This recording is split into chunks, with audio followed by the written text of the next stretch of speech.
नमस्कार, आप देख रहे हैं दिल्ली का आज का खास न्यूज बुलेटिन। आज दिल्ली में सियासत गर्म है। आम आदमी पार्टी ने दिल्ली की भाजपा सरकार पर 22,000 करोड़ रुपए के कथित चावल घोटाले का आरोप लगाते हुए खाद्य आपूर्ति मंत्री मनजिंदर सिंह सिरसा के इस्तीफे की मांग की है। भाजपा ने इन आरोपों को खारिज करते हुए आप नेताओं को कानूनी कार्रवाई की चेतावनी भी दी है। वहीं दूसरी तरफ सीएजी रिपोर्ट को लेकर भाजपा ने पूर्व मुख्यमंत्री अरविंद केजरीवाल पर हमला बोला है। दिल्ली देहात में किसानों ने भी सरकार को सर्कल रेट और मुआवजे के मुद्दे पर आर पार के संघर्ष की भी चेतावनी दी है। 15 अगस्त से पहले दिल्ली की सुरक्षा भी हाई अलर्ट पर है। आतंकी हमले जैसे हालात बनाकर एनएसजी समेत सुरक्षा एजेंसियों ने बड़ा सुरक्षा अभ्यास किया है। और बारिश की बात करें तो अगस्त के शुरुआती 8 दिनों में ही दिल्ली में पूरे महीने की सामान्य बारिश का आंकड़ा पार हो गया है। तो चलिए शुरू करते हैं आज की बड़ी खबरों के साथ। पहली और सबसे बड़ी खबर, दिल्ली में 22,000 करोड़ के चावल घोटाले का आरोप। दिल्ली की राजनीति में आज सबसे बड़ा मुद्दा बना रहा कथित चावल घोटाला।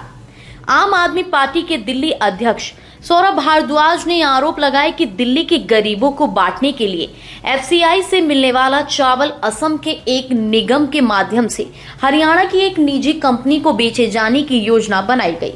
आपका दावा है कि हर सप्ताह करीब 31,000 मीट्रिक टन चावल दिए जाने की योजना थी। सौरभ भारद्वाज के मुताबिक चावल करीब 23 रुपए 20 पैसे प्रति किलो की दर से मिलने वाला था, जबकि इसे कथित तौर पर करीब 46 रुपए प्रति किलो में बेचने का आरोप लगाया गया है।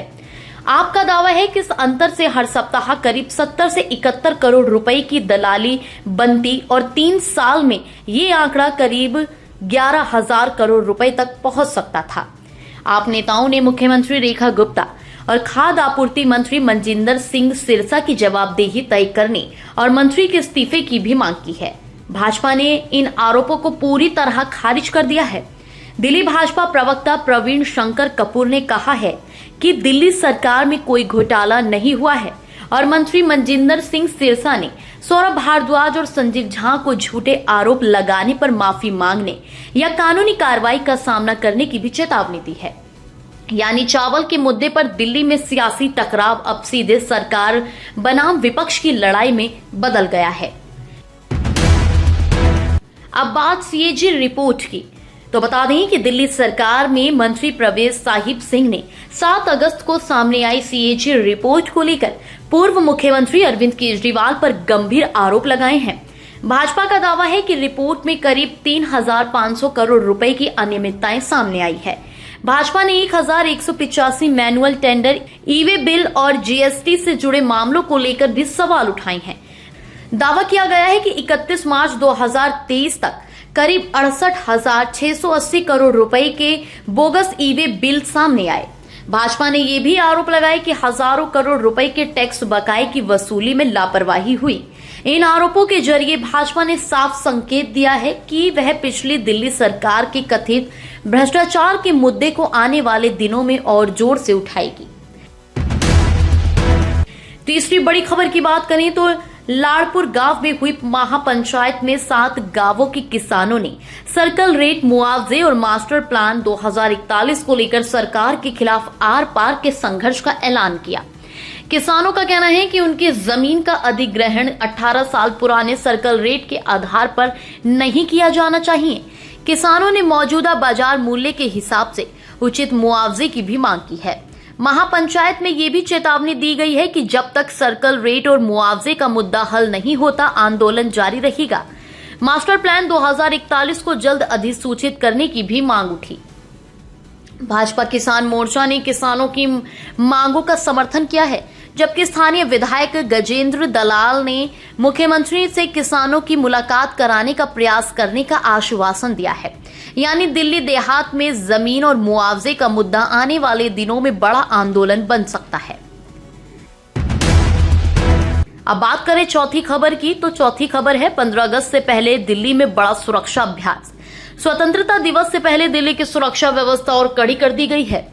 राजधानी में संभावित आतंकी खतरे से निपटने की तैयारियों को परखने के लिए बड़ा सुरक्षा अभ्यास किया गया। अलग अलग स्थानों पर आतंकी हमले जैसे हालात बनाए गए और एनएसजी समेत कई सुरक्षा एजेंसियों ने मोर्चा संभाला। इस अभ्यास का मकसद ये देखना था कि किसी वास्तविक खतरे की स्थिति में सुरक्षा एजेंसियां कितनी तेजी से प्रतिक्रिया देती है। 15 अगस्त को देखते हुए दिल्ली में सुरक्षा एजेंसियां किसी भी स्थिति से निपटने के लिए तैयारियों को अंतिम रूप दे रही हैं। अब बात करें 5वीं खबर की, तो दिल्ली में अगस्त की बारिश ने शुरुआती 8 दिनों में ही नया रिकॉर्ड बना दिया है। सफदरजंग में अब तक 230.1 मिलीमीटर बारिश दर्ज हो चुकी है, जबकि अगस्त की सामान्य औसत बारिश 226.8 मिलीमीटर है। यानी महीने के शुरुआती 8 दिनों में ही सामान्य पूरे महीने का आंकड़ा पार हो गया। शनिवार को राजधानी में पिछले 2 साल में अगस्त की सबसे बड़ी बारिश भी दर्ज हुई। मौसम विभाग के मुताबिक अगले 2 दिन हल्की बारिश जारी रह सकती है। बारिश के कारण दिल्ली के कई हिस्सों में जलभराव और यातायात प्रभावित होने की आशंका बनी हुई है। अब बात करते हैं 6ठी खबर की, तो अगस्त क्रांति दिवस पर दिल्ली में तिरंगा यात्रा को लेकर कांग्रेस और भाजपा आमने सामने आ गई है। दिल्ली कांग्रेस अध्यक्ष देवेंद्र यादव ने चांदनी चौक के ऐतिहासिक टाउन हॉल चौक पर ध्वजारोहण किया। उन्होंने कहा कि तिरंगा किसी राजनीतिक दल की संपत्ति नहीं, बल्कि देश के नागरिकों के सम्मान और गौरव का प्रतीक है। देवेंद्र यादव ने भाजपा की तिरंगा यात्रा के दौरान कथित मारपीट और तिरंगे के साथ कथित दुर्व्यवहार को लेकर भाजपा पर निशाना साधा। वहीं भाजपा ने स्वतंत्रता दिवस सप्ताह के तहत दिल्ली के अलग अलग इलाकों में तिरंगा यात्रा शुरू की। बांसुरी स्वराज, अरुण सिंह, योगेंद्र चांदोलिया, कमलजीत सहरावत समेत कई भाजपा नेता और हजारों कार्यकर्ताओं यात्राओं में शामिल हुए। यानी देशभक्ति के प्रतीक तिरंगे को लेकर भी दिल्ली की राजनीति में सियासी बयानबाजी तेज हो गई है।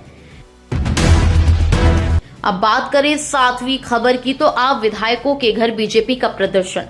दिल्ली लक्ष्मी योजना को लेकर भाजपा अब सड़क पर उतरने की तैयारी में है।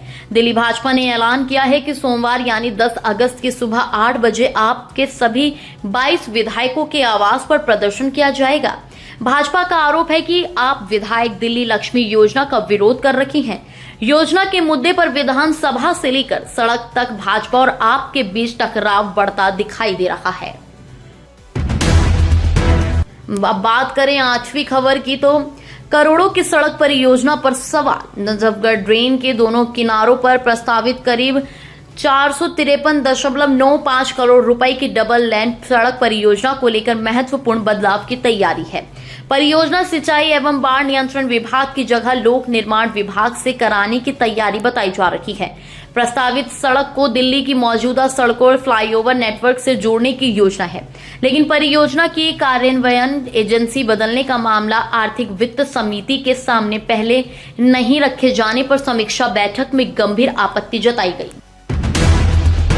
अब बात करें 9वीं खबर की, तो दिल्ली में लंबे समय से एक ही पद पर तैनात अधिकारियों पर अब कार्रवाई की तैयारी है। एलजी की विजिलेंस व्यवस्था की समीक्षा में कई खामियां सामने आने के बाद लंबे समय से एक ही पद पर जमे अधिकारियों को हटाने के निर्देश दिए गए हैं। संवेदनशील विभागों की सूची नए सिरे से तैयार होगी और महत्वपूर्ण विभागों में तत्काल सीवीओ की तैनाती की जाएगी। भविष्य में किसी अधिकारी को लंबे समय तक एक ही संवेदनशील पद पर तैनात न रखने के लिए रोटेशन नीति बनाने की भी तैयारी है। अब बात करें 10वीं खबर की, तो दिल्ली की सड़कों पर भगवा रंग। शिवरात्रि से पहले दिल्ली में कांवड़ियों की संख्या तेजी से बढ़ रही है। गोमुख और हरिद्वार से पैदल गंगा जल लेकर दिल्ली पहुंच रहे शिव भक्तों के साथ अब स्थानीय कांवड़िए भी बड़ी संख्या में दिखाई दे रही हैं। प्रमुख कांवड़ मार्ग भगवा रंग में नजर आ रही हैं। एक तरफ कांवड़ियों की लंबी कतारें हैं, तो दूसरी तरफ उनके स्वागत और सेवा के लिए जगह जगह शिविर लगाए गए हैं। और अंत में एक सकारात्मक खबर। मोतीनगर में राहगीरी दिवस। मोतीनगर कर्मपुरा में एमसीडी ने राहगीरी दिवस का आयोजन किया। कार्यक्रम में 300 से अधिक लोगों ने हिस्सा लिया, जिनमें बड़ी संख्या में स्कूली बच्चे भी शामिल हैं।